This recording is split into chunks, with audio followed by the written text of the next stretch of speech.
Hello दोस्तों, welcome back to my YouTube channel. दोस्तों, बात करेंगे हम बीपीएससी टीआरई 3.0 शिक्षक भर्ती 2024 के संबंध में। साथियों, जैसा कि आपको पता है कि बीपीएससी टीआरई 3.0 की जो काउंसलिंग है वो 21 जनवरी से लगा करके 5 फरवरी तक आपकी होने वाली है। इसी बीच आज आपका 21 तारीख था और आज की पूरी काउंसलिंग यानी कि जो आपके 5 स्लॉट बनाए गए थे, 5 काउंटर थे, सबकी जो है यहाँ पे काउंसलिंग पूरी तरह से समाप्त हो चुकी है, क्योंकि 5 बजे तक ही आपका यहाँ पे काउंसलिंग की प्रक्रिया वो चल रही थी। तो यहाँ पे पूरी तरह से समाप्त हो चुका है। लेकिन आप सभी के लगातार कमेंट्स आ रहे हैं कि डॉक्यूमेंट में त्रुटि को लेकर के, ठीक है, यानी कि अदर स्टेट की जो महिला कैंडिडेट है या यहाँ पे पुरुष कैंडिडेट हैं, फर्जी प्रमाण पत्र को लेकर के, डीबी कितने स्टेप में हो रहा है उसको लेकर के काउंसलिंग से संबंधित ट्रेनिंग कब से आपकी कराई जाएगी, डॉक्यूमेंट ब्लर है, टीआरई 3.0 का री अपलोड डॉक्यूमेंट को लेकर के बात करेंगे, आधार कार्ड एफिडेविट डाउटफुल कैटेगरी में क्यों रखा जा रहा है, क्या डाउटफुल कैटेगरी में जिनको रखा जा रहा है उनकी काउंसलिंग दोबारा कराई जाएगी या नहीं कराई जाएगी, नाम के आगे केएम की जो बड़ी समस्या देखने को मिल रही है, और यहाँ पे सीटेट या स्टेट के लेकर के, और प्रोविजनल जो सर्टिफिकेट आपने वेब कॉपी यहाँ पे जो अगर देखा जाए तो प्रोविजनल सर्टिफिकेट और यहाँ पे वेब कॉपी को लेकर के काफ़ी ज़्यादा यहाँ पे कैंडिडेट्स के कमेंट्स आ रहे हैं कि क्या वहाँ पे मान्य किया जाएगा या नहीं किया जाएगा, और एक आपका आधार कार्ड और एफिडेविट वाली जो समस्या है। तो इस वीडियो में कई सारी महत्वपूर्ण जानकारी आपको मिलेगी जो काउंसलिंग से जुड़ी हुई है। जिनका भी काउंसलिंग नहीं हुआ है, ठीक है, अभी देखिए आपका यहाँ पे 21 तारीख से लगा करके 25 तारीख तक आपका पीआरटी का होना है पूरी तरह से। आज पहला दिन था, उसके बाद आपके 6 to 8, 9 to 10 और 11 to 12 का होगा, ठीक है। तो आप लोग थोड़ा सा ध्यान दीजिएगा, यहाँ पर सारी चीज़ें आपको ऑथेंटिक दी जाएगी। वीडियो को भी लाइक शेयर कर दीजिएगा। चलिए एक बार देख लेते हैं कि क्या कुछ अपडेट है। स्क्रीन पे आप देख पा रहे हैं कि बीपीएससी टीआरई 3.0 की जो पहले दिन की काउंसलिंग हुई पीआरटी की, यहाँ पे आपका जो लेटर दिया जाता है यानी कि काउंसलिंग के बाद वो लेटर है, और इसमें देखिए क्या कुछ वेरीफाई किया गया है। यहाँ पे देखिए Aadhaar card, pan card, DL, document, certificate, यहाँ पे फाउंड करेक्ट दिखा रहा है। अब यहीं से हम सारी चीज़ आपको समझा देंगे क्या कुछ है। Reservation category and document certificate found correct, residential status document certificate found correct, CTET BTET paper 1 and document certificate found correct, matric certificate marksheet for the date of birth के लिए जो आपको यहाँ पे अलाउ यानी कि हाई स्कूल का, intermediate 10+2 यहाँ पे अगर बात करें तो इक्विवेलेंट यहाँ पे क्वालिफिकेशन तो है फाउंड करेक्ट है। 2 ईयर डिप्लोमा इन एलिमेंट्री यानी कि डीएलएड की बात चल रही है, found correct, graduation equivalent qualification found correct है। तो यहाँ पे चीज़ें समझिए। अब यहाँ पे अगर बात करें हम लोग आधार कार्ड को लेकर के, ठीक है, आधार कार्ड को लेकर के एक बड़ी समस्या देखने को मिल रही है कि केएम को लेकर के, यानी कि जो कुमारी वाली समस्या है, बहुत सारी कैंडिडेट का जो महिला कैंडिडेट हैं, चाहे वो अदर स्टेट के हों चाहे बिहार के हों, सबके साथ ये चीज़ें देखने को मिल रही है कि उनका जो है कुमारी लगा हुआ है आधार कार्ड में। अगर बात करें आधार कार्ड में कुमारी लगा हुआ है, केएम लगा हुआ है, तो अगर हाई स्कूल पर नहीं लगा हुआ तो ऐसे कैंडिडेट को बाहर कर दिया जा रहा था। लेकिन ये प्रक्रिया कुछ ही समय तक चली, लेकिन बाद में उनको क्या किया गया, बाद में उसको जो फिर सही कर दिया गया। अलग अलग जिलों पर अलग अलग तरीके से आपकी काउंसलिंग प्रक्रिया वो चल रही है। कहीं पर कुमारी वालों को यहाँ पे हटाया जा रहा है यानी कि उनको डाउटफुल कैटेगरी में रखा जा रहा है, कहीं पर जो है उनको रखा जा रहा है। इस प्रकार से चीज़ें हो रही। तो आपको पता है कि 38 जिले हैं, तो 38 जिलों में जो है अलग अलग प्रकार से आपकी काउंसलिंग प्रक्रिया वो चल रही है। तो बिल्कुल यहाँ पर आपको जो है यहाँ पे घबराने की ज़रूरत नहीं है। जिनको कुमारी को लेकर की है तो आप अगर है तो आप यहाँ पे जो है फर्स्ट क्लास मजिस्ट्रेट का यहाँ पे एफिडेविट बनवा लीजिएगा, अगर आपको कोई दिक्कत होगी तो, ठीक है। अगर यहाँ पे आपको लगता है कि कोई दिक्कत तो बनवा लीजिए। जिनकी भी काउंसलिंग नहीं हुई है उनके लिए हम बात कर रहे हैं, लेकिन आज जिनका हो गया है उनको अगर डाउटफुल में रखा गया है तो उनके लिए अगर बात करें तो बाकी यहाँ पे अगर बात करें हम लोग जो आपका यहाँ पे रिजर्वेशन को लेकर के है, यहाँ पे फाउंड आपकी करेक्ट है, यानी कि जो यहाँ पे आरक्षण को लेकर के है, ठीक है। यहाँ पे सबसे बड़ी समस्या ये है सीटेट को लेकर के और बीटेट को लेकर के, ठीक है, और यस टेट बात करें, ठीक है।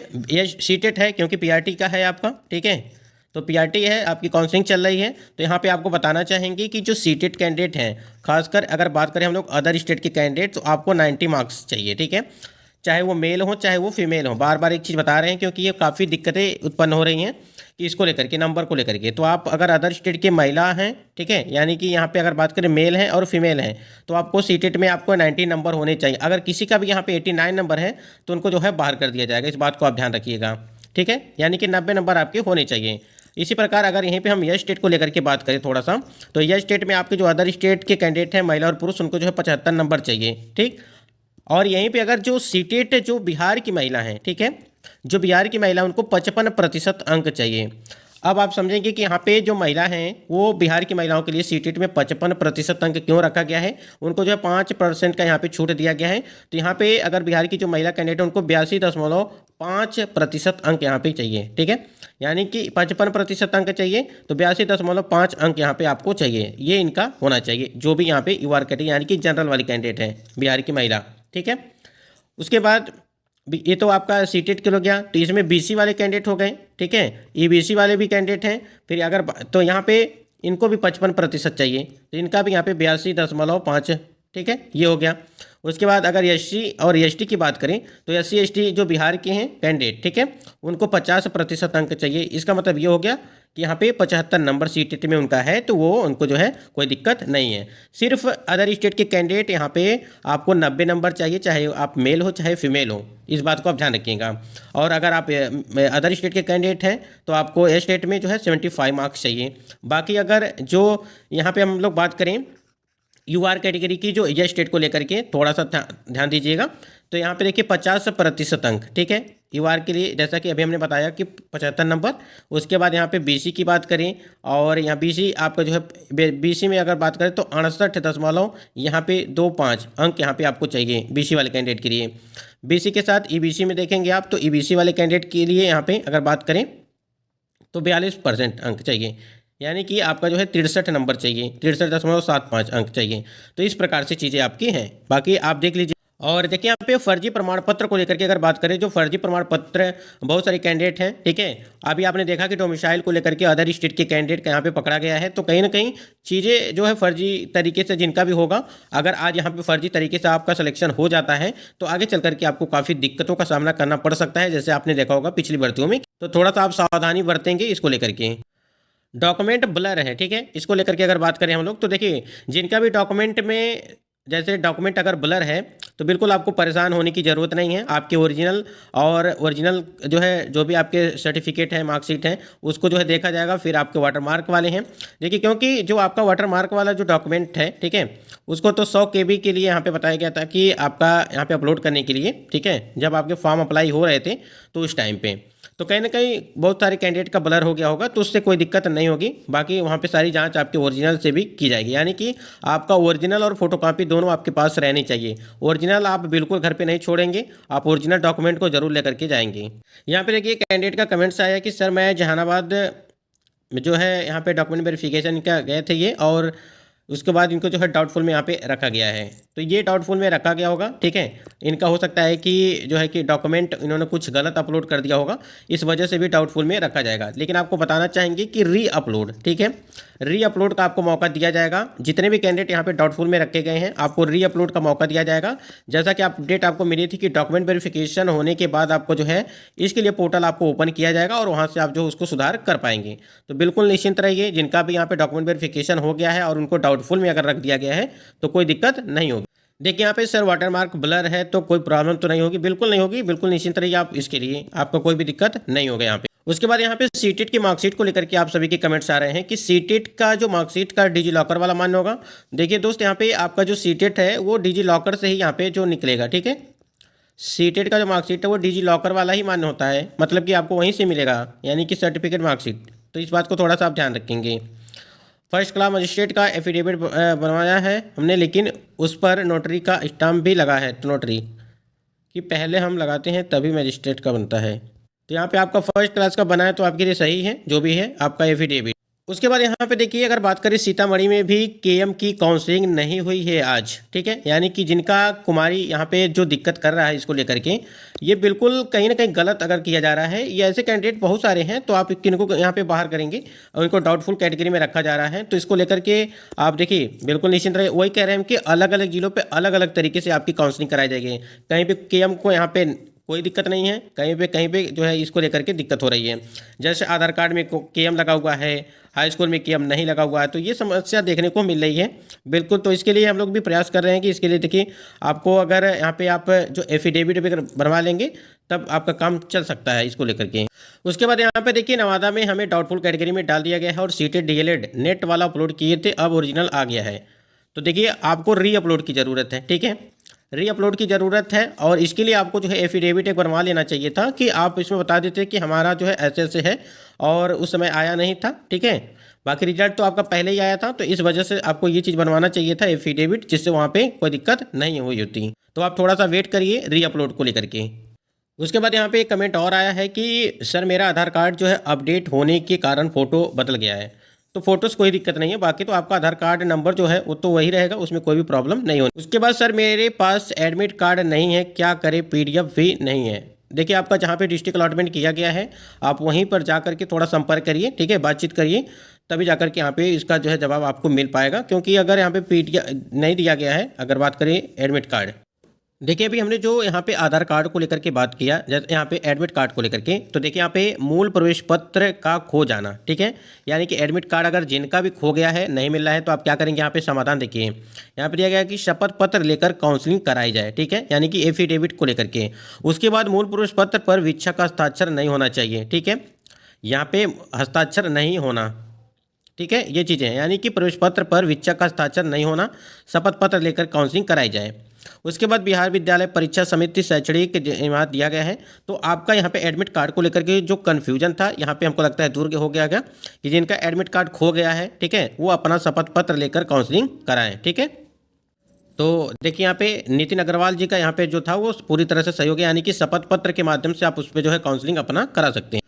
उसके बाद यहाँ पे देखिए ये स्टेट को लेकर के है, जिनका जो है 75 नंबर है ये स्टेट में, ठीक है, चाहे आप यूआर कैटेगरी के, क्योंकि जनरल के लिए सबसे ज़्यादा यानी कि 75 मार्क्स हैं, तो आप किसी भी कैटेगरी के हैं तो आपको यहाँ पे चल जाएगा, कोई भी दिक्कत नहीं होगी। उसके बाद यहाँ पे आप सभी के यहाँ पे एक बीसी कैंडिडेट की यहाँ पे कमेंट आए हुए हैं कि जो है 89 नंबर है, ठीक है, यहाँ पे बीसी कैटेगरी के।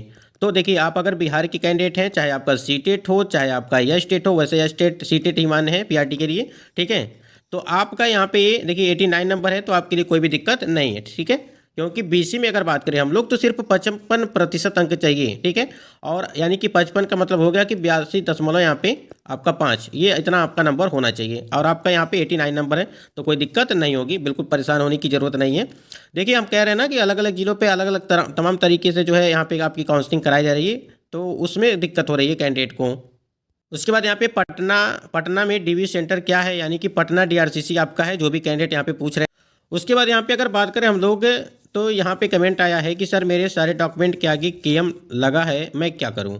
अगर आपके सभी डॉक्यूमेंट में केएम लगा है तो कोई, हमको नहीं लगता है कि कोई आपको दिक्कत होनी चाहिए, क्योंकि किसी में आपका अगर केएम नहीं लगा होगा, जैसे आधार कार्ड में या कहीं, तो दिक्कत हो सकती है, तो आप में सभी में जब लगा है तो कोई दिक्कत नहीं होनी चाहिए। तो जितने भी आप सभी के यहाँ पे दिक्कत है डॉक्यूमेंट में, जिनको डाउट में रखा गया है, यानी कि डाउटफुल कैटेगरी में रखा गया है, उनके लिए अगर बात करें तो टीआरई 3.0 के री अपलोड कर जो है यहाँ पे आपको जो है नोटिस जारी की जाएगी, आपको मौका दिया जाएगा, बिल्कुल आपको परेशान होने की ज़रूरत नहीं है, आपको कोई भी परेशानी नहीं होगा इसको लेकर के, यानी कि चाहे वो अदर स्टेट के कैंडिडेट हों चाहे वो बिहार की कैंडिडेट हों, ठीक है।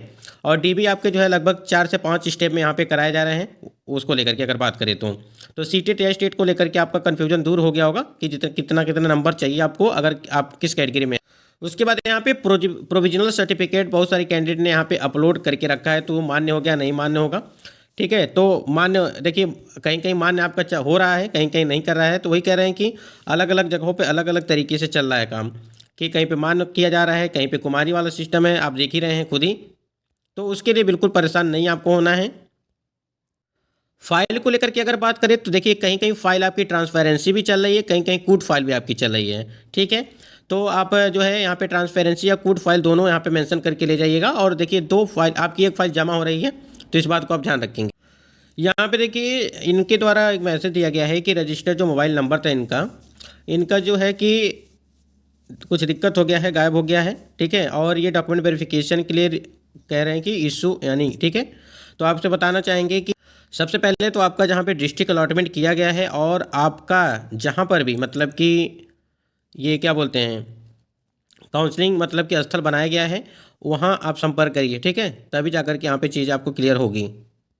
यह स्टेट में जेंडर रॉन्ग हो गया है, एफिडेविट मान्य होगा ना सर, सही करके बीएसबी नहीं दे रहा है, तो आप एफिडेविट से काम चलाइए, ठीक है, आप वहाँ पे बात करिए, सब कुछ यहाँ पे एफिडेविट ज़रूर आप बनवा लीजिएगा, तभी थोड़ा सा आपको यहाँ पे राहत होगी, क्योंकि आपके पास कुछ तो कुछ रहना चाहिए ना, कि अगर यहाँ पे जेंडर परिवर्तन हो गया है तो एफिडेविट में सारी चीज़ें मेंशन करवा लीजिएगा कि ऐसे ऐसे हो गया है।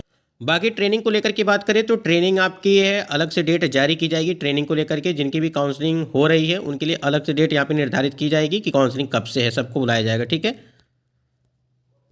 बाकी कोई आपका सवाल हो तो कमेंट सेक्शन में ज़रूर कमेंट करिएगा। बाकी फर्जी का जो यहाँ पे स्थिति है फर्जी वालों का, वो एक एक करके अब यहाँ पे मिल रहे हैं कहीं ना कहीं, चाहे सीटेट को लेकर के हो, डोमिसाइल को लेकर के हों,